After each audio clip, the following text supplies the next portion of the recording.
नमस्कार, मैं हूं कुमार राकेश और न्यूज लाइन में आपका स्वागत है। आज हम अपने खास कार्यक्रम में चर्चा करेंगे प्रधानमंत्री नरेंद्र मोदी की अमेरिका से मिले न्योते की और अमेरिका के बदले हुए रुख की और बदलते रुख के मायनों की। अमेरिका के उप विदेश मंत्री विलियम बर्न्स ने आज नरेंद्र मोदी से उनके ऑफिस में मुलाकात कर उन्हें अमेरिका आने का औपचारिक न्योता दिया। मतलब ये है कि साल के आखिर में अब अमेरिका में भी होगा नमो नमो।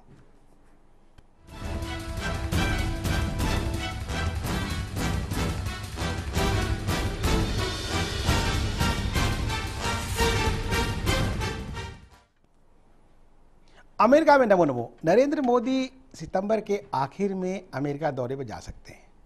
अमेरिका के मोदी को न्योता देने से करोड़ों हिंदुस्तानी बहुत ही गदगद हैं। ये वही अमेरिका है जिसने कभी मोदी को वीज़ा तक देने से इनकार कर दिया था। हालांकि लेकिन वो हालात जुदा थे और आज के हालात पूरी तरह अलग हैं। अब जल्द ही मोदी और अमेरिका के बीच एक नए रिश्ते की शुरुआत होने जा रही है और ये नई रिश्तेदारी हिंदुस्तान के लिए बहुत ही अच्छी साबित हो सकती है। देखते हैं इस रिपोर्ट में।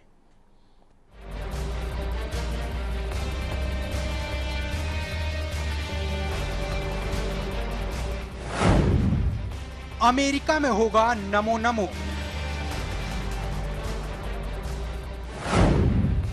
ओबामा ने भेजा मोदी को न्योता। सितंबर में अमेरिका जाएंगे मोदी। प्रधानमंत्री नरेंद्र मोदी की ये तस्वीरें करीब 1.5 महीने पहले 26 जून की हैं, लेकिन हवा का रुख अमेरिका मोदी के शपथ लेने से पहले ही भांप चुका था। दुनिया को अपने इशारों पर नचाने वाले ओबामा ने मोदी के शपथ लेने से पहले ही उन पर डोरे डालने शुरू कर दिए थे।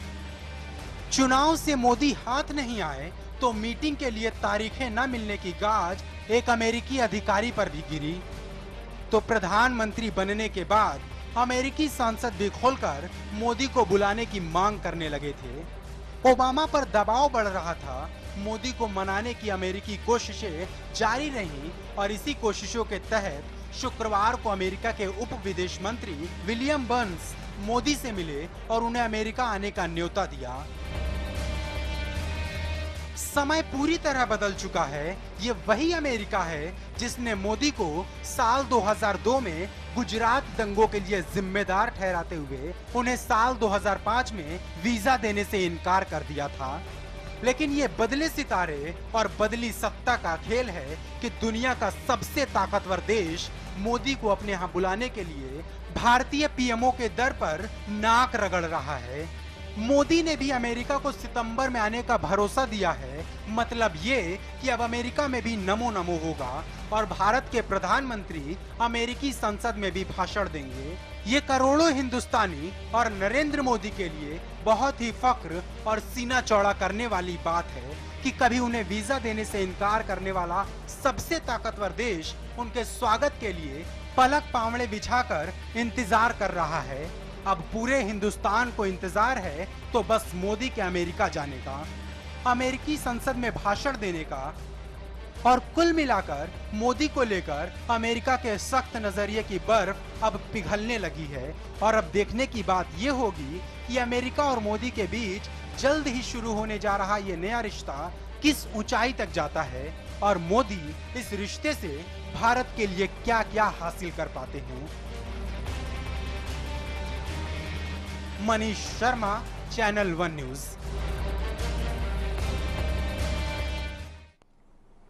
हमें देखना है कि इस बार जो अमेरिका में नमो नमो होने की तैयारी है उसके पीछे का सच क्या है। ऐसा हुआ तो क्यों हुआ। क्या नरेंद्र मोदी ने वाकई अमेरिका के वीज़ा के लिए आवेदन या निवेदन किया था, ये अपने आप में शोध का विषय है। लेकिन जिस तरह से मीडिया के माध्यम से और अमेरिका में कुछ लॉबिस्ट के माध्यम से नरेंद्र मोदी पर प्रहार किए गए और देश में भी जिस तरह से उनके खिलाफ एक अभियान चलाया गया, ऐसा क्यों हुआ, उसके अलावे आज जो स्थितियाँ बदली है उसके पीछे कारण क्या हैं, हालत क्या हैं, हालात क्या हैं। आज इस विषय पर हम चर्चा करेंगे। भारत अमेरिका के बदले हुए मिजाज पे, रिश्ते पे और मोदी जी को दिए गए औपचारिक निमंत्रण के। हमारे साथ देश के वरिष्ठ पत्रकार अनिल नरेंद्र जी हैं वीर अर्जुन के संपादक, प्रधान संपादक हैं। डॉक्टर कृष्णवीर चौधरी भाजपा के नेता हैं, देश के जाने माने कृषि विशेषज्ञ हैं। एच.एस. बर्तवाल जी हैं, जिन्होंने भारत यानी वैदेशिक मामलों को कई वर्षों तक कवर किया है देश के सभी बड़े अखबारों में, और हमारे कार्यकारी संपादक यूसुफ अंसारी साहब हैं। हम शुरुआत करते हैं अनिल नरेंद्र जी से कि ये जो बदलाव हुआ है और ये जो देखा जा रहा है कि जो स्थितियां बदली है भारत के प्रति अमेरिका का, इसके पीछे का जादू क्या है? जैसा आपने रिपोर्ट में दिखाया, 2005 में मोदी जी ने वीज़ा के आवेदन किया था और अब तक वो उन्हें डिनाई हर साल होता रहा। अब एकदम अमेरिका ने जो पलटी मारी है, उसके पीछे अमेरिका की मजबूरी है। भारत एक बहुत इम्पोर्टेंट कंट्री है उनके लिए, कई दृष्टि से। इकोनॉमिक ले लें, डिफेंस का ले लें, फॉरेन का ले लें, तो वो इंडिया को इग्नोर नहीं कर सकते। और इसके पीछे है उनका सेल्फ इंटरेस्ट।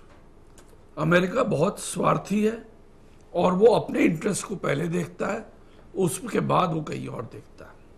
आपने बात कही अमेरिका बहुत स्वार्थी है, बात देखता है। डॉक्टर कृष्णवीर चौधरी, आपको जो लग रहा है कि पहले स्थितियां थी, जो स्थितियां बनी और बनाई गई, उसके पीछे का सच क्या है और आज जो ऐसा हो रहा है, ऐसा क्यों? देखिए कुमार राकेश जी, जो 2005 की परिस्थितियां थी, वो जो देश में सरकार चल रही थी, उसके पीछे एक बड़ा खेल उनके द्वारा खेला जा रहा था। और पूरी सरकार जो 10 साल तक शासन किया, इसमें पूरा देश जानता है, पूरी दुनिया जानती है कि वो सारा अमेरिका के साथ मिल के खेला जा रहा था। ओबामा भी इसमें हैं और मनमोहन सिंह भी रहे हैं, सब लोग रहे हैं। और मैं पूरी तरह अपने मित्र की राय से एक एक शब्द से सहमत हूं कि वर्तमान परिस्थितियों में अमेरिका की मजबूरी बन गई है, आर्थिक रूप से बाजार के हिसाब को देखते हुए, उनके कंपनियों की जो परिस्थितियां, हिंदुस्तान में जो इन्वेस्टमेंट है उनकी कंपनी, वो अपना हित देखता है, अपना लाभ देखता है। लेकिन एक बात मैं कहूंगा कि हिंदुस्तान को जिस तरीके से 10 साल तक निचोड़ा गया, दबाया गया, अपमानित किया गया, हिंदुस्तान के तमाम वरिष्ठ लोगों को जिस तरह एयरपोर्ट पे नंगा किया जाता रहा, मैं उन शब्दों को मैंने सुना है, लोगों की दिल की भावनाओं को देखा है, आपने भी देखा है। वो इज्जत नहीं थी, वो गुलामियत की एक बू आ रही थी।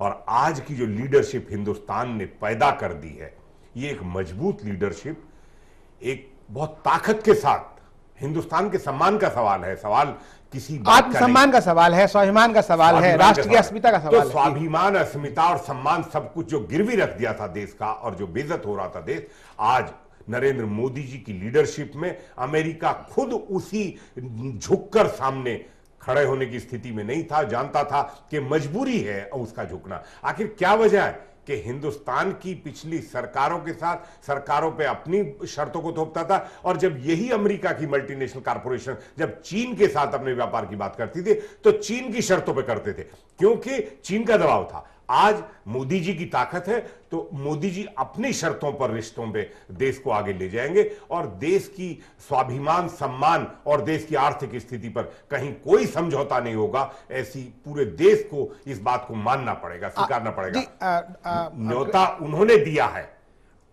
वीजा उन्होंने रद्द किया था, दोनों बातें उन्हीं के खाते में। लेकिन दोनों बातें हैं कृष्ण चौधरी साहब कि वीजा उन्होंने रोका, न्योता उन्होंने दिया। वीजा उन्होंने नरेंद्र मोदी मुख्यमंत्री का रोका, निमंत्रण वो प्रधानमंत्री को दे रहे हैं। ये दोनों बातें अलग अलग नहीं है बर्तवाल साहब जी। ये जो दोनों स्थितियां हैं, इसी एक मिनट, आपने सवाल चुके से मैंने आपसे कहा जी कि चीन की सरकार के साथ जब अमेरिका बात करता है तो चीन की शर्तों पे बात होती है, और हिंदुस्तान की जो पूर्ववर्ती सरकार बात करती थी वो उनकी शर्तों पे बात। आपकी बात सही, मुख्य मुद्दा नहीं डॉक्टर साहब आपकी बात सही है कि चीन की शर्तों पे, कि चीन का जो मार्केट है, चीन का जो बाजार है, चीन की जो अपनी प्रभुसत्ता है, वो पूरे विश्व में फैली हुई है। मैंने, आपने भी देखा, सबने देखा होगा, मैंने भी महसूस किया कि व्हाइट हाउस के कतार लगी जितने म्यूजियम हैं, वहाँ जो भी सामान ढूंढिए मेड इन चाइना है। कनाडा में आप जाइए, मेड इन चाइना सामान मिलता है। तो वो उनकी मजबूरी भी है, उनके कारण है, अपने अपने स्वार्थपरक कारण है, उनके अपने क्या है व्यावसायिक कारण भी हो सकते हैं, राजनीतिक कारण है। बरतवाल साहब, आपने भारतीय वैदेशिक मामले को, इंडो फॉरेन रिलेशंस को आपने बड़े करीब से देखा है, रिपोर्ट भी किया देखा है। आपको क्या लगता है कि आज की तारीख में जो अमेरिका एक मजबूर की तरह पेश कर रहा है, या पेश हुआ है, या पेश होने का आप कहीं नाटक कर रहा है, जो भी स्थितियां बनी है, उसके पीछे एक भारत के प्रधानमंत्री को उन्होंने नवाजा है या नरेंद्र मोदी को नवाजा है? नहीं, देखिए, इसमें मजबूरी भी कह सकते हैं और नहीं भी कह सकते। मजबूरी नहीं है। मैं आपको बताऊं कि इन सर्कमस्टेंसेस में उनको वीज़ा मना किया गया था। मैं ब्रिटिश, हालांकि उनका क्लेम था कि हमने कभी अप्लाई नहीं किया। ये मोदी का दावा था कि हमने कभी अप्लाई नहीं किया। मैं आपको बताता जी, हूं। मीडिया की खबरों पे जवाब है। हाँ, नहीं, लेकिन उनका दावा था कि हमने कभी अप्लाई नहीं किया। बिल्कुल सच्चे जी। लेकिन जैसा मीडिया में सरकार ने प्रचारित करवाया, सरकार ने प्रचारित करवाया, और अमेरिका में जो डिफरेंट लॉबीज हैं उन्होंने भी इस चीज को काफी प्रचारित वो सब खेल दिल्ली से अब चल रहा ऐसा है, सुनिए थोड़ा, मेरा भी सुनिए। मैं ब्रिटिश हाई कमीशन का भी पॉलिटिकल एडवाइजर रह चुका हूं, और ये वीज़ा के इश्यूज में बड़ी सारी गलत फहमियाँ हैं, और मीडिया में भी बड़ी बातें चलती रही हैं। और बहुत बार ऐसा आता था कि वीज़ा के लिए अप्लाई किया मोदी साहब ने और नहीं दिया गया, अब देगा कि नहीं देगा अमेरिका, तब देगा कि नहीं देगा, अब कैसे दे दिया। तो पहली बात आप लोग ये समझ लीजिए कि ये एक ऐसा इंप्रेशन क्रिएट हो गया कि जैसे मोदी साहब अमेरिका जाने को मरे जा रहे थे कि वहां पहुंचे, वीज़ा आतुर लेके थे, नहीं पहुंचेंगे कि और यहाँ पे ही सीधे है। डिज्नीलैंड घूमने चले जाएं, या उतना मतलब, तो ये गलत इंप्रेशन है। या हवाई दूर कोई चले भी जाएंगे। देश का स्वाभिमानी कोई भी चीफ मिनिस्टर ऐसा अमेरिका, और मोदी जी आपको मैं बताऊं अमेरिका पहले जा चुके हैं, जब यहाँ पर बीजेपी में थे और जनरल सेक्रेटरी के तौर पे अमेरिका गए थे, और वो एमपीज़ का डेलीगेशन और पॉलिटिशियंस का डेलीगेशन हर कंट्री बुलाती है, और वो जाके वहाँ बड़े लोगों से मिलके आए थे। उनको वीज़ा इसलिए ज़रूरत पड़ी थी 2005 में कि अमेरिका में गुजरातियों के बहुत से बड़े संगठन हैं, गुजराती बिजनेसमैन हैं, बहुत से गुजराती बसे हुए हैं, और वो कोई ना कोई प्रोग्राम ऑर्गेनाइज कराते हैं। गुजराती और पंजाबी हाँ। जो समाज है, कम्युनिटी है, हालांकि हर एक लेकिन राज्य के हैं, मोदी वहाँ जी काफी को पावरफुल। विशेष तौर पे गुजरातियों के जो संगठन है उन्होंने न्योता दिया था वहाँ आने के लिए, जब ये चीफ मिनिस्टर बने, और उसके रिस्पांस में वीज़ा की ज़रूरत उठी। लेकिन ऐसा होता है कि मोदी जी हों, चाहे 1984 के दंगे वाले लोग हों, जैसे कि टाइटलर हैं, सज्जन कुमार, कमलनाथ को नाम के लिए को भी वो काफी कमलनाथ अहम- हैं, जी, जब जी। भी इन लोगों के जाने की खबर होती है तो यूके में और यूएस में एकदम से जो कई लॉबीज हैं, जैसे मुस्लिम ऑर्गेनाइजेशंस हैं या क्रिश्चियन ऑर्गेनाइजेशंस हैं या ह्यूमन राइट एक्टिविस्ट हैं, वो फौरन से सक्रिय हो जाते हैं। सक्रिय होते हैं और वहाँ पे प्रोटेस्ट होते हैं, और वो एक चिट्ठी ठोक देते हैं उठा के जो है फॉरेन ऑफिस को, कि इनको रोका जाए क्योंकि ये ह्यूमन राइट्स के खिलाफ हैं। तो आप देखिए कि यूएस में और यूके में वीज़ा के बड़े सख्त रूल्स हैं।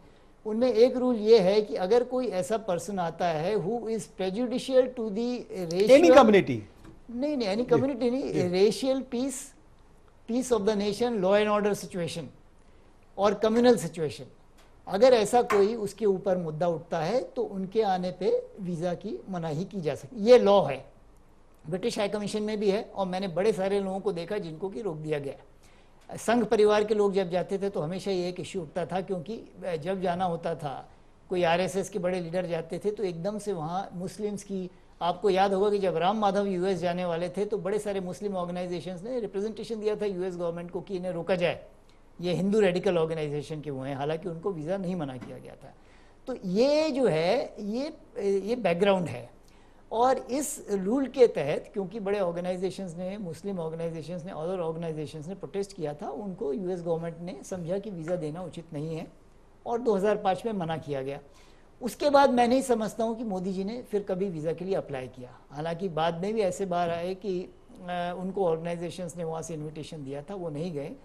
अब क्या है कि जब एक चीफ मिनिस्टर या पॉलिटिकल लीडर है या कोई और लीडर है उसकी बात और होती है, और जब आदमी प्रधानमंत्री बन जाता है तो एक तरह से वो उस पर ये रूल, ये कानून लागू नहीं होता, क्योंकि और as a prime minister, as a head of state जो है, हेड ऑफ गवर्नमेंट रादर, उनकी एक अलग पोजीशन होती है और उनको ऑफिशियल इंटरेक्शन करना होता है उस गवर्नमेंट से।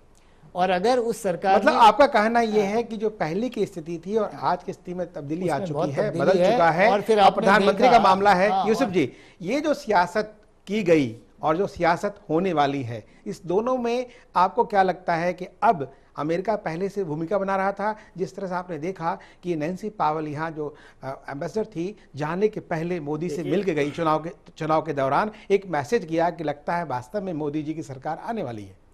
देखिए, ये एक डिप्लोमेटिक रिलेशंस हैं दोनों देशों के बीच, और हमने देखा जब भी चुनाव होते हैं, लोकसभा के चुनाव होते हैं, और जहां सरकार सत्ता परिवर्तन की आशंका होती है, तो चूंकि इनके पास भी खुफिया रिपोर्ट होती है दूसरे देशों के पास भी, और यहीं से जाती है कि भाई कि इस बार क्या होने वाला है, तो उनको एहसास हो जाता है कि हवा का रुख क्या है, चुनाव का मिजाज क्या है, हवा का रुख क्या है।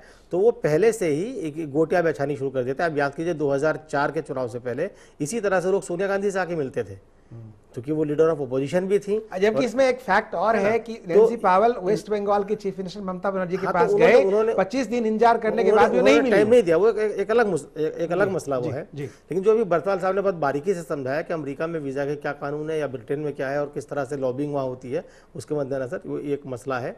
उस वक्त मोदी जी पर ये आरोप था। और एक आपको मैं एक बात याद दिला दूं, जो जफर सरेशवाला साहब आज नरेंद्र मोदी के बड़े समर्थक हैं और उनके लिए मुस्लिम कम्युनिटी में लॉबिंग कर रहे हैं, उन्हीं जफर सरेशवाला ने इंटरनेशनल कोर्ट में मोदी जी के खिलाफ बाकायदा केस किया था कि इन्होंने वहाँ पर दो कम्युनिटी के बीच झगड़ा कराया और उसके लिए कम्युनल राइट्स के लिए जिम्मेदार हैं, लिहाजा इनके खिलाफ इंटरनेशनल कोर्ट में उन्होंने घसीटा था। बाद में उनके बीच बातचीत हुई और वो केस वापस हुआ, तो उस वक्त वो मुद्दा गर्म था। उसके बाद तमाम अदालत और एसआईटी वगैरह ने मोदी को क्लीन चिट दी है 2002 के में जो कुछ हुआ उसको लेकर के। तो उस तरह को अगर आप देखें तो परिस्थितियाँ बदल गई हैं। अमेरिका का नरेंद्र मोदी को अमेरिका जाने का निमंत्रण देना, ओबामा की तरफ से आना, ये कोई ऐसा नहीं कि साहब पहली बार किसी प्रधानमंत्री को निमंत्रण दिया गया। पहले भी हमारे प्रधानमंत्री गए हैं। एक देश दूसरे राष्ट्राध्यक्ष को बुलाता है अपने यहाँ, तो उसी तरह के निमंत्रण आते हैं।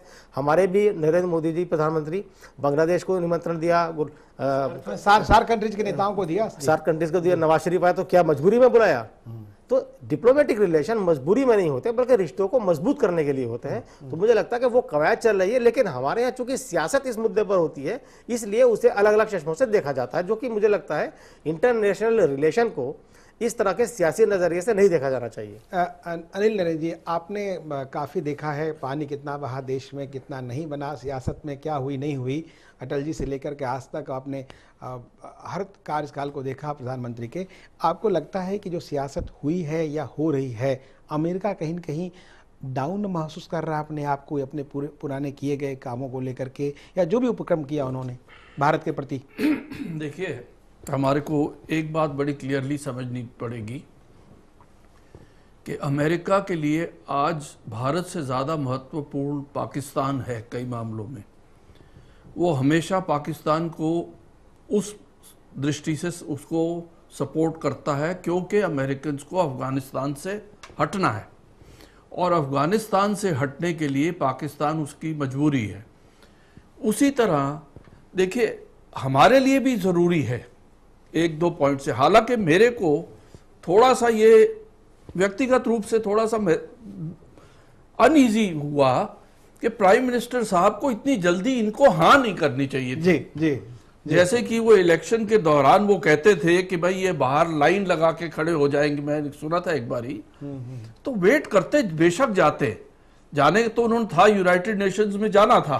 इसमें अनिल नरेंद्र जी एक पेज है, मैं आप पे आऊंगा, हमारी चर्चा जारी रहेगी। वक्त थोड़ा छोटे से ब्रेक के बाद हम फिर मिलते हैं।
अभी अनिल नंदन साहब बात कर रहे थे कि जल्दी से हाँ नहीं कहना चाहिए था नरेंद्र मोदी को, जिस तरह से उनको जलील किया गया, जिस तरह से पूरे विश्व में उनको नीचा दिखाने की कोशिश की, जिस तरह से आत्मसंयम पर ठेस पहुंचाया गया। आपने बहुत अच्छी बात कही अनिल जी कि आपकी भावनाएं जो हैं, एक भारतीय की भावना है, उस भारतीय की भावना को सभी भारतीय कदर करेंगे, करना चाहिए।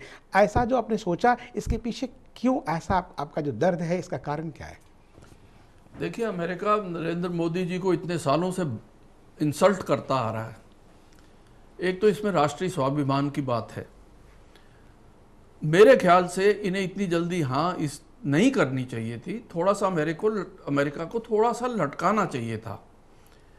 हालांकि सच तो ये है कि आज अमेरिका को कंप्लीटली इग्नोर नहीं किया जा सकता, पर साथ साथ देखना ये भी है कि नरेंद्र मोदी जी से पूरे भारत को बहुत उम्मीद है और उम्मीदें उन्होंने बढ़ा रखी है, उन्होंने पैदा भी की है, बढ़ा भी रहे होंगे, लगातार उम्मीदों का पहाड़ खड़ा कर रहे हैं। और फॉरेन पॉलिसी में इनको सरदार मनमोहन सिंह या यूपीए की पॉलिसी से अलग होना पड़ेगा। जी जी। और इंडिया में देखिए, नरेंद्र मोदी जी के चाइना से भी संबंध अच्छे हैं, रूस हमारा बहुत पुराना मित्र है जी। तो हमको पूरा बैलेंस करके चलना पड़ेगा। आज रूस और चाइना हमारे ज्यादा करीब है बनिस्बत अमेरिका के। बिल्कुल। तो हम अमेरिका को उतना ही महत्व दें जितना कि वो हमें देता है। आपकी बात को आगे बढ़ाते हुए डॉक्टर कृष्ण चौधरी साहब, बर्तवाल जी, यूसुफ जी, संक्षिप्त में फिर इसको आगे हम बात को बढ़ाएंगे कि जो अभी अनिल ने ये बोला कि जल्दी से, इतनी जल्दी मोदी जी को मान नहीं जाना चाहिए था। आप सहमत हैं या असहमत? नहीं, बात तो ठीक कहा अनिल नरेन जी ने, इसमें कोई दो राय नहीं है कि इतनी जल्दी से सहमति की कोई बात नहीं थी। लेकिन एक बात सही भी है कि मोदी जी के भी स्वाभिमान की बात है और हिंदुस्तान के भी स्वाभिमान की बात है। जिस तरह से 2010 से निजी तौर पर अमेरिका ने इंटेलिजेंस लगाया, वो कोई अच्छा सम्मानित शब्दों में उसको अंतर्राष्ट्रीय स्तर पर नहीं मान सकते। दूसरी बात, रूस के साथ जो हमारे बहुत अच्छे रिश्ते हैं, मोदी जी के भी बहुत अच्छे रिश्ते रूस के साथ हैं और चीन के साथ भी संबंध सुधारने पड़ेंगे। व्यक्तिगत स्तर पर है, व्यक्तिगत स्तर पर है। और यही वजह है कि रूस के उसमें जो है, जब संदेश था प्रधानमंत्री का ओथ लेने के बाद, तो उन्होंने उनको सम्मान के साथ पहले ही जो है जवाब सबसे पहला जो है वही कहा, और ओबामा जी इंतजार करते रहे उस जवाब का मोदी जी की तरफ से कि उस समय अच्छा लगा कि फोन किया तो 5 दिन के बाद जवाब दिया उन्होंने। बिल्कुल रिवर्ट जो हुआ जो जी। और आगे भी इस बात को उनको अपने माइंड में रखना पड़ेगा कि स्वाभिमान के साथ रिश्ते चलने चाहिए। बात सिर्फ इतनी है। बर्तवाल जी, अनिल नरेन जी की जो बात है, हम उसकी को कैरी फॉरवर्ड कर रहे हैं कि इतना जल्दी रिस्पॉन्ड करना चाहिए था मोदी जी को या नहीं? देखिए, इसमें एक ख़ास बात देखने की ये है कि ये अमेरिकी सरकार के इनविटेशन पे अमेरिका नहीं जा रहे हैं, ये जा रहे हैं यूएन जनरल असेंबली की सेशन के लिए। जी जी जी। तो ये नहीं कहा जा सकता कि उनने उनके न्योता मान लिया और वो नहीं, लेकिन दोनों मुद्दे अलग अलग है। जो बर्तवाल उनका इनविटेशन अलग है जी, पर क्योंकि अमेरिका में रहेंगे उस समय पे, तो अगर सरकार का इनविटेशन मान भी लेते हैं तो इसमें मैं समझता हूँ हर्जा नहीं है, क्योंकि आपको डिप्लोमेटिक रिलेशंस तो रखने हैं। अमेरिकी सच ये है कि लेकिन ये हो सकता था, लेकिन हो सकता था, वही मैं बात करने जा रहा था कि यूएनजीए की मीटिंग है, सालाना मीटिंग होती है, सभी राष्ट्राध्यक्ष जाते हैं, साथ साथ आपने उसको कबूल अभी नहीं करते, बोलते ठीक है अक्टूबर में मिलेंगे जी। दूसरी यात्रा होती स्पेशली, वो उसी समय नहीं करके। यूसुफ अंसारी जी, इसमें मैं एक चीज माफ करना, एक चीज जोड़ना चाहूंगा जी जी। अमेरिका सरकार इस हद तक डिसरिस्पेक्टफुल हो जाती है कि यूनाइटेड नेशंस में अगर कोई राष्ट्रीय अध्यक्ष एड्रेस करने जाए तो उसको यूनाइटेड नेशन से ही वापस कर देती है, उसको न्यूयॉर्क से बाहर निकलने नहीं देती। इफ इट ऐसे कई वाकया है जी। तो ये इस बारी ये नहीं कहा जा सकता, अमेरिका ने पॉजिटिवली उनको बुलाया है, यूनाइटेड नेशंस तो जा ही रहे हैं वो। नहीं, वो बात आपकी बिल्कुल जी, सही जी, है। जी, देखिए, जी। अमेरिका और भारत के बीच एक डिस्टेंस है, और जब डिप्लोमेटिक इस तरह की विजिट होती है तो उसमें बहुत सारी चीज़ सोचनी समझनी पड़ती है। और वैसे भी एक दस्तूर है कि जब आप किसी दूसरे शहर में कहीं दूर जाते हैं किसी काम से निपटने के बाद, तो आप 2-4 और आसपास के काम भी निपटा लेते हैं। ये हर जगह होता है। तो अक्सर ये होता है जब UNGA की जो मीटिंग होती है वो सिर्फ UNGA में भाषण देने तक सीमित नहीं होती है। वहाँ चूंकि तमाम देश होते हैं तो जिनके साथ हमारे दो तरफा रिलेशन है उनके राष्ट्राध्यक्ष वहाँ मिलते हैं, और वो दो तरफा मीटिंग सबकी होती है, सार्क कंट्रीज के साथ होती है, दूसरे कंट्रीज के साथ यूसुफ जी, होती है। आपकी बात बिल्कुल सही है। उसी में कई बार ये भी होता है कि अगर उसी में एक स्टेट विजिट भी क्लब कर दी जाती है तो उसमें पूरा जो एक्सरसाइज होती है उसमें लगने वाला टाइम बचता है, उस पर आने वाला खर्च बचता है, और जहां खर्च बचाने की बात कोई सरकार कर रही हो उस पर इस पर ध्यान पहले भी ऐसा होता है। नहीं यूसुफ जी, यहाँ डिप्लोमेटिक रिलेशन में मैं बता रहा हूँ आपको, डिप्लोमेटिक रिलेशन में खर्च को नहीं देखा जाता। और देश में ऐसे एग्जाम्पल है 98 से लेकर 2004 तक जब लॉबिंग की बात हुई थी और न्यूक्लियर डील की बात हुई थी, तो जसवंत सिंह प्लानिंग कमीशन के उपाध्यक्ष होने के बावजूद जितनी यात्राएं उन्होंने विश्वव्यापी की और अमेरिका की, जिसमें कि प्लानिंग कमीशन का बजट खत्म हो गया। ये भी एक तथ्य है जो आप बता रहे हैं। खर्चों की बात, जब राष्ट्र निर्माण की बात है वहां खर्च नहीं देखते हैं लोग। उसी चक्कर में सरकार आउट हो गई थी सत्ता से। अरे वो कारण कई थे, कारण दूसरे थे। सवाल वो नहीं, स्टॉल टॉलबर्ट से मिलने के लिए हर महीने जाते थे जसवंत सिंह। नहीं, वो दूसरा कारण था, मैं वही कह रहा हूँ। मुद्दे की बात ये है, सवाल बड़ा सवाल ये आपने जो बात यूसुफ भाई ने एक बात बहुत सही कही है, क्योंकि UN जनरल असेंबली की बैठक में जाना ही है तो आप टाल के भी क्या तो करेंगे? यही मेरा सवाल यही। लेकिन क्योंकि न्योता US की तरफ से आया है, डॉक्टर साहब, वो सम्मान के साथ आया डॉक्टर साहब, मेरा भी सवाल यही है कि वहां जाना ही है तो चलो मिल लें।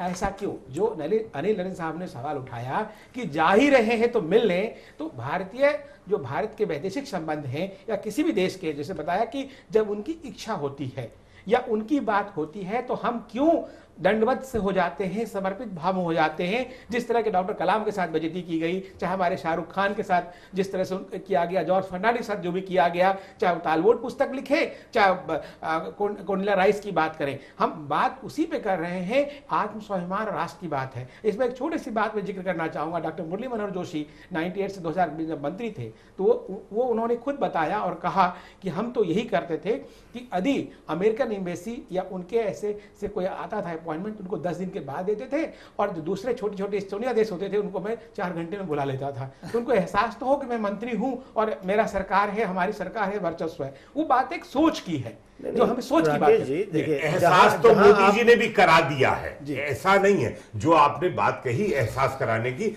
एहसास करा दिया है और उन्होंने एहसास उनको हो गया है, इसमें कोई दो राय नहीं है। आपको लगता है यूसुफ जी कि उनको एहसास हो गया है?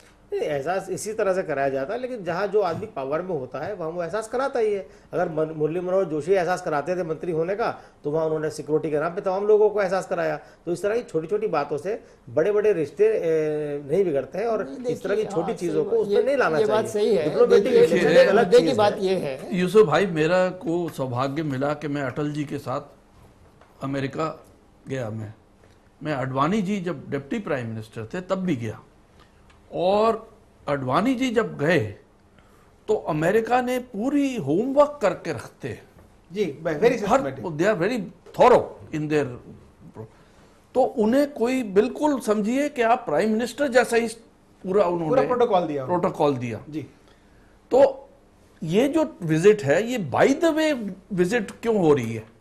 क्योंकि न्यूयॉर्क में जाना था जनरल असेंबली को अटेंड करने, इसलिए बाय द वे चलो आगे चले जाओ। ऐसे थोड़ी ना होता है। नहीं, देखिए मैं ये कहूंगा, नहीं होता है, हर विजिट अलग होती है। इसमें देखिए, इसमें एक बात ये है, आप ये नहीं देखिए, अगर जल्दी जाते, क्योंकि ओबामा जी ने तो उनको इन्विटेशन दिया था पहले ही, लेकिन वो सीधे अमेरिका पहले नहीं गए।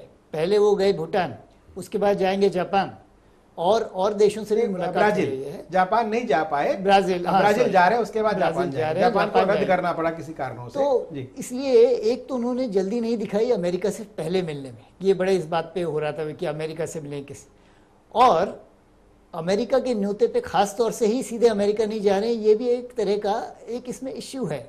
ये कहा जा सकता है कि क्योंकि UNGA हमें जाना था तो हमने ओबामा का इन्विटेशन माना, तो एहसास कराने वाली बात है इसमें।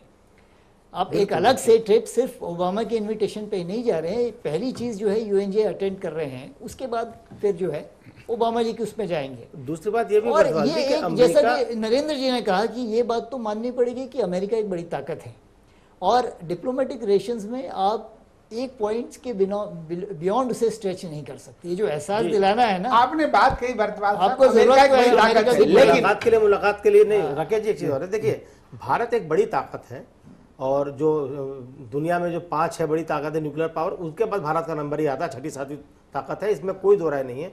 अमेरिका नंबर 1 पावर है, इसमें भी कोई दो राय नहीं है, दुनिया जानती है।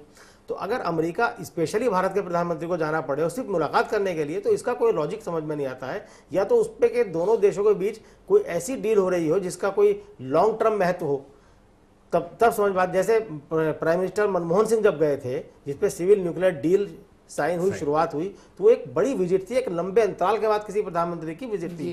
तो या तो उस तरह का कोई माहौल बनाए, तब भारत के प्रधानमंत्री वहां जाए तो उसे उसी तरह का सम्मान भी मिले और उस तरह का मान भी हो, और वो एक बात भी रहे कि भाई दोनों देशों के म्यूचुअल बेनिफिट के लिए कोई डील हो रही है, एक बड़ा समझौता हो रहा है। मुझे ये लगता है कि अगर वहां का ईगो सेटिस्फाई करने के लिए या अपना ये एहसास कराने के लिए हमें चूंकि डिनाई किया गया इसलिए अब हम आ रहे हैं, इसका मुझे नहीं लगता कि इंटरनेशनल जो नरेंद्र मोदी का जो स्वभाव है एक ब्रांड को लेकर के, ब्रांड डेवलप करने को लेकर, डॉक्टर कृष्ण चौधरी जी, उस ब्रांड वाला जो स्वभाव है, जो ब्रांडिंग में, आपको लगता नहीं है कि ये जो बातें की गई, जिस तरह महिमा मंडित किया गया, जिस तरह प्रचारित किया गया, साथ साथ ओबामा के यहाँ जो भी उनके जो कोलिग्स हैं, जो उनका एक जो सलाहकार मंडली है, उसमें सबसे ज्यादा गुजराती हैं?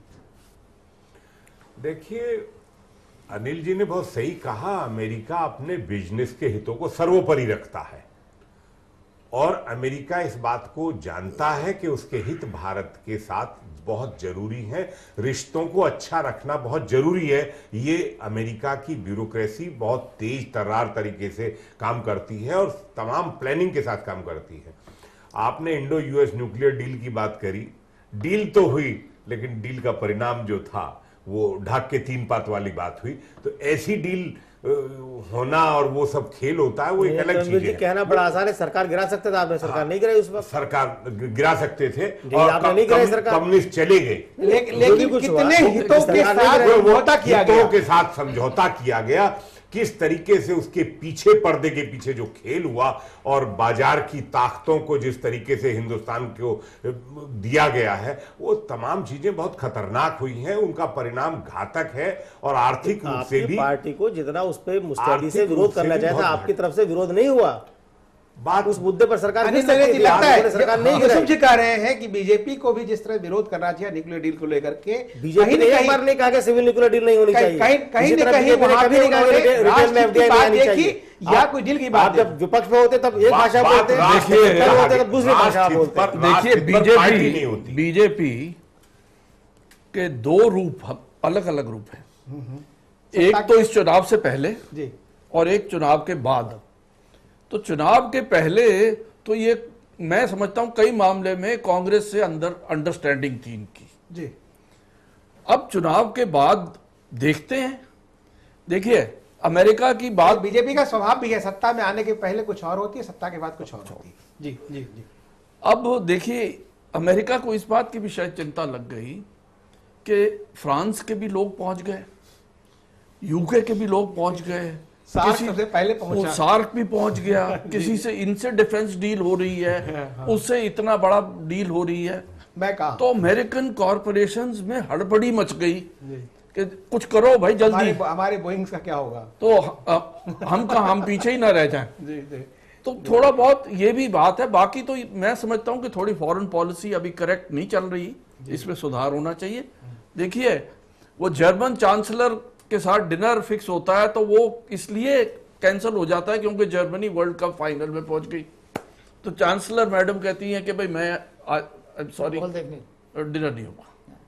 तो ये थोड़ा सा बचकाना सा लगता है मुझे। आपने एक अच्छी बात कही अनुराग जी, बरतवाल साहब, भारत की विदेश नीति पिछले 10 वर्षों में काफ़ी ऊपर नीचे हुई है, कई टेढ़े मेढ़े उबड़ खाबड़ रास्तों पर चली है, एक स्ट्रीम लाइन नहीं रही जिस स्ट्रीम लाइन में अटल बिहारी वाजपेयी ने लाने की कोशिश की थी। उसके पहले नरसिंह राव ने भी एक स्ट्रीम लाइन लाने की कोशिश की थी, लेकिन पिछले 10 साल में विदेश नीति में कोई एक तारतम्यता, आपस में जो इंटरनल कोऑर्डिनेशन, एक सही स्थिति जो बननी चाहिए थी, जो एक भारत को लेकर के फोकस करे, नहीं बनी। इसके पीछे कारण क्या लगता है?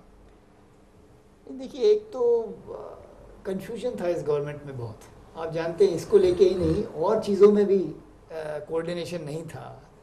और डुअल सेंटर ऑफ पावर होने की वजह से, क्योंकि प्रधानमंत्री जी तो काफ़ी यूएस अलाइन थे, मनमोहन सिंह जी हम सब जानते हैं, और कुछ उनका उधर से, दूसरी तरफ आप जानते हैं कि कांग्रेस में दूसरे लीडर्स थे और सोनिया जी थे। वो तो कहा गया पिछली सरकार में कि चिदम्बरम और मोंटेक सिंह अहलुवालिया और मनमोहन सिंह तीनों एक तरफ थे, पूरी सरकार देश एक तरफ थी जी। तो उस वजह से सारी ही चीज़ों में बड़ा कंफ्यूजन था और एक रडरलेस गवर्नमेंट जिसे कह रहे थे।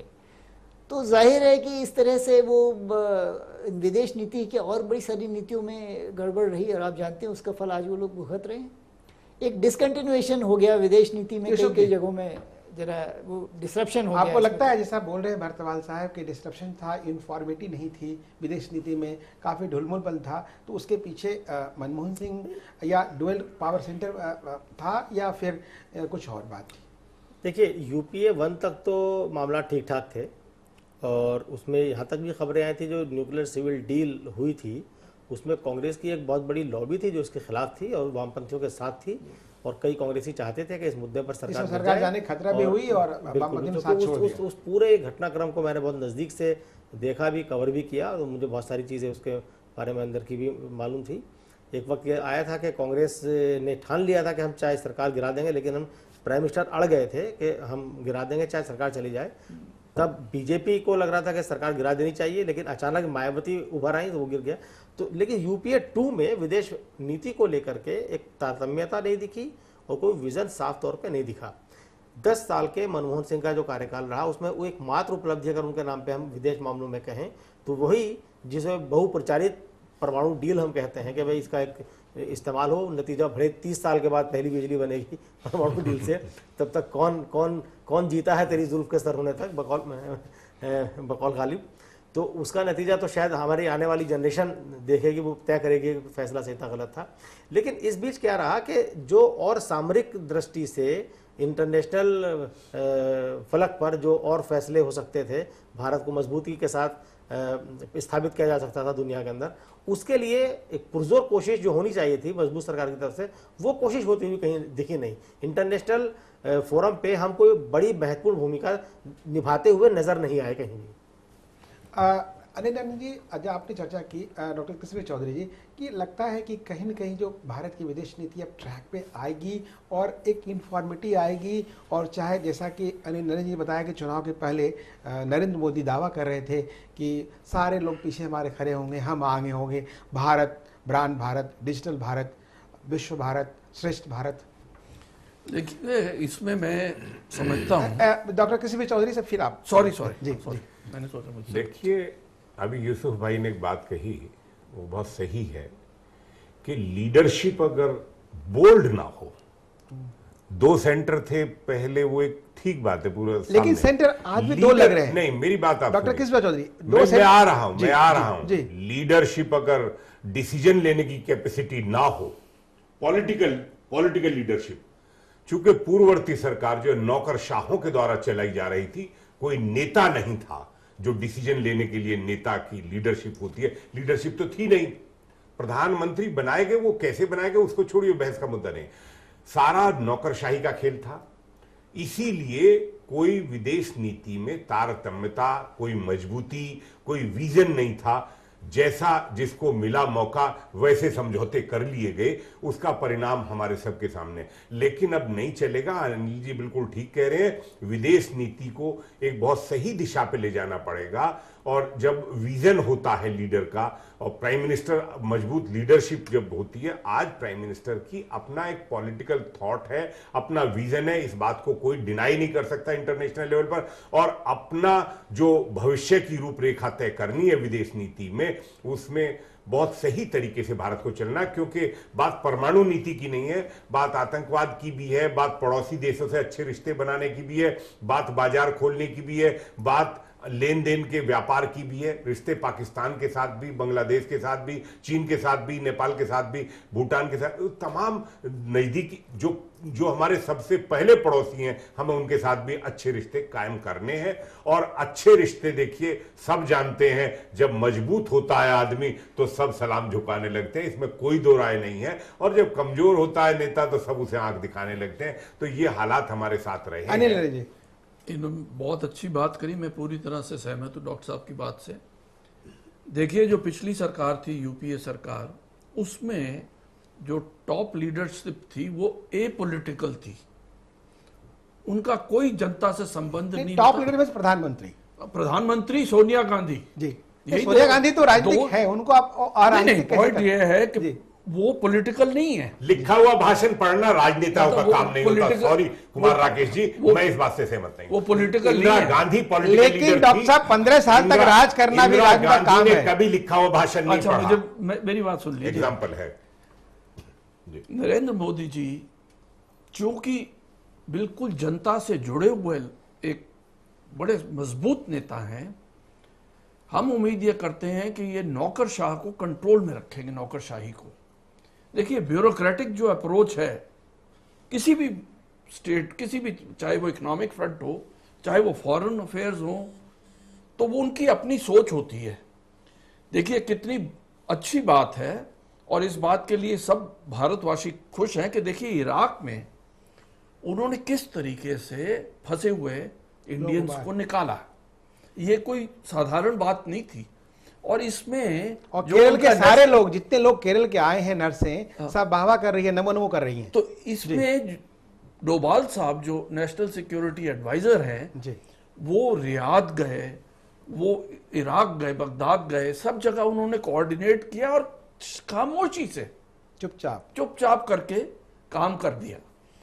तो हम तो यही सोचते हैं और उम्मीद करते हैं कि मोदी जी हर इंपॉर्टेंट डिसीजन खुद ही लेंगे और नौकरशाही को, ब्यूरोक्रेसी को इस्तेमाल करेंगे बनिस्बत की ब्यूरोक्रेसी पॉलिटिशियंस को इस्तेमाल करें। आपने बहुत बड़ी बात कही, ये बात मैं इस वजह शुरू करूंगा, समय भी बहुत कम है और चर्चा करने के लिए लंबा विषय पड़ा है और कई मुद्दे हैं।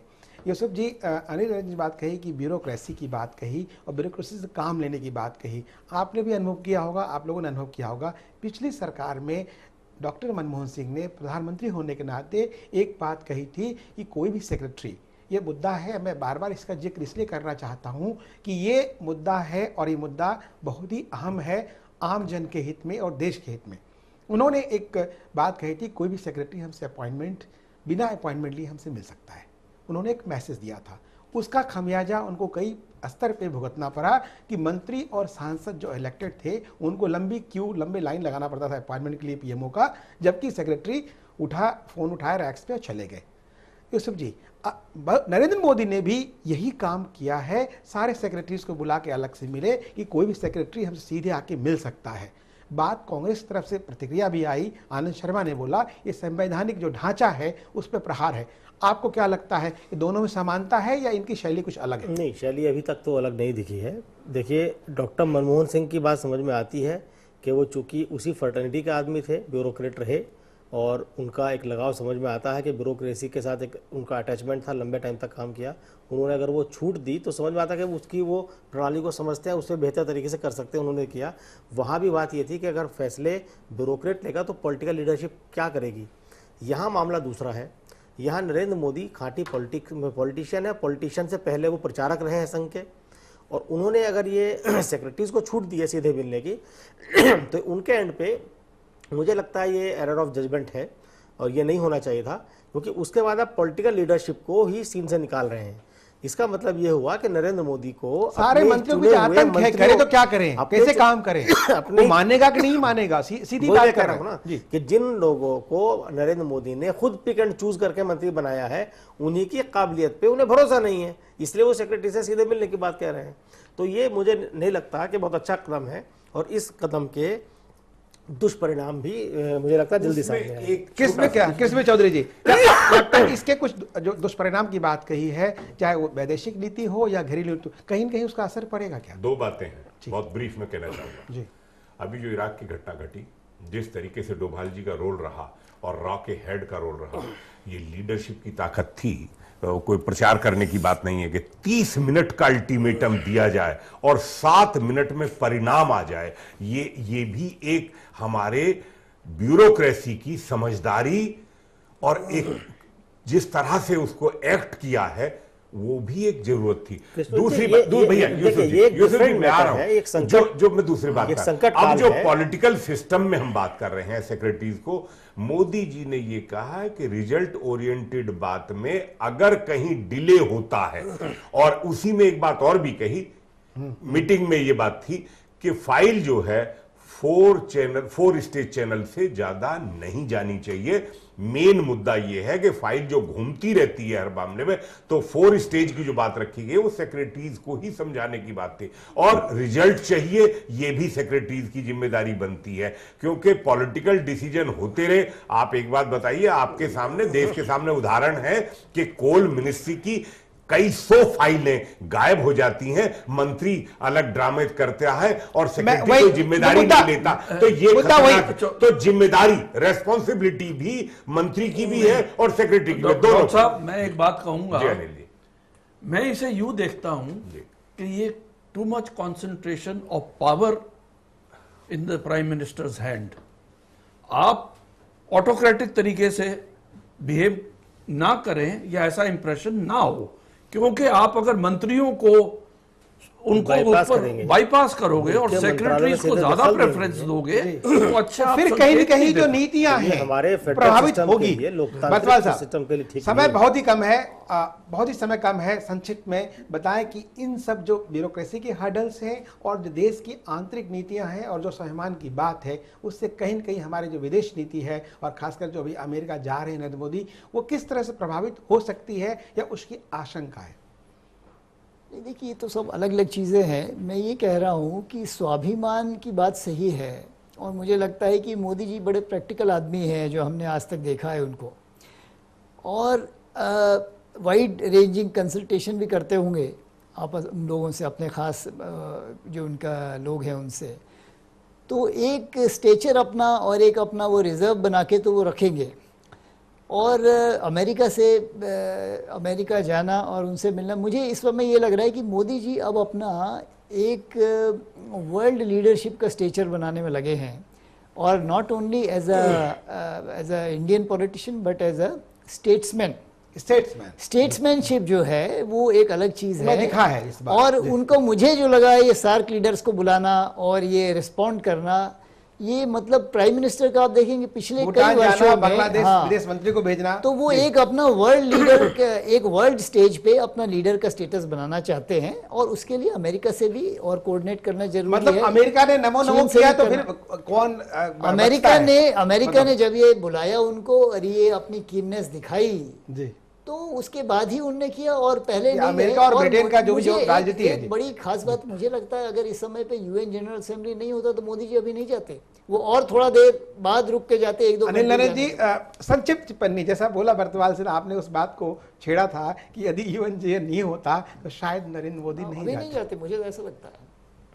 मेरा सहमत है इस बात से? नहीं, मेरा तो अपना ख्याल है कि बेहतर होता कि अमेरिका के प्रॉपर विजिट करते, बेशक थोड़ी देर बात करते, और कुछ मुद्दे तय होते, क्या स्टैंड लेना है, इन बातों को तय करके, और एक थोड़ी देर बाद प्रॉपर विजिट होती। मैं इस विजिट को सही नहीं, बहुत ज़्यादा इम्पोर्टेंस नहीं देता, लेकिन फिर भी आपको, हमको, सबको इस बात से खुश होना चाहिए कि अमेरिका चाहे जैसे भी हो, जिस रास्ते से आए, चाहे वो तैयारी कर रहा था या नहीं कर रहा था, ओबामा के दूसरे टर्म में या पहले टर्म में, उनके जो किचन कैबिनेट है, उनके सलाहकार मंडल में गुजराती का ज़्यादा होना, वो कहीं न कहीं इस बात को इंगित कर रहा था कि वो कहीं न कहीं आशंकित थे कि मोदी कहीं आ गए तो फिर क्या होगा भारत और अमेरिका के साथ रिश्ता। ये सभी चर्चा का विषय भी था और हम लोग इस बात को समझ भी रहे थे। लेकिन जो हमारे पैनलिस्ट अनिल नरेंद्र जी, डॉक्टर कृष्णवेश चौधरी, हेमंत बतवाल और यूसुफ अंसारी, जो इस बात चर्चा में उभर के सामने आई कि हमारा भारत का स्वाभिमान जो जिस तरह से ऊँचा था, लगता है कि नई लीडरशिप से, नरेंद्र मोदी के नेतृत्व में, जिस तरह से उन्होंने देश को एक ब्रांड के रूप में विकसित करने की ठानी है, उभरेगा और आगे बढ़ेगा। हिंदुस्तान में करिश्मा बनकर उभरे नरेंद्र मोदी के अब आभा मंडल को अब अमेरिका ने भी स्वीकार कर लिया है, ऐसा लग रहा है। यही वजह है कि आज अमेरिका के उप विदेश मंत्री विलियम वॉन्स ने खुद मोदी से मिलकर उन्हें अमेरिका आने का न्योता दिया। मोदी और ओबामा के बीच शुरू होने वाली रिश्तेदारी हिंदुस्तान को बहुत ज़्यादा मजबूती और फ़ायदा दे सकती है, लेकिन देखने की बात यह है कि इस नए रिश्ते में कितनी मिठास आती है और मोदी हिंदुस्तान के हित में इसका कैसे इस्तेमाल कर पाते हैं। आज इतना ही। मुझ कुमार राकेश को दीजिए इजाज़त और ताज़ा खबरों के लिए देखते रहिए हमारा चैनल 1 न्यूज़।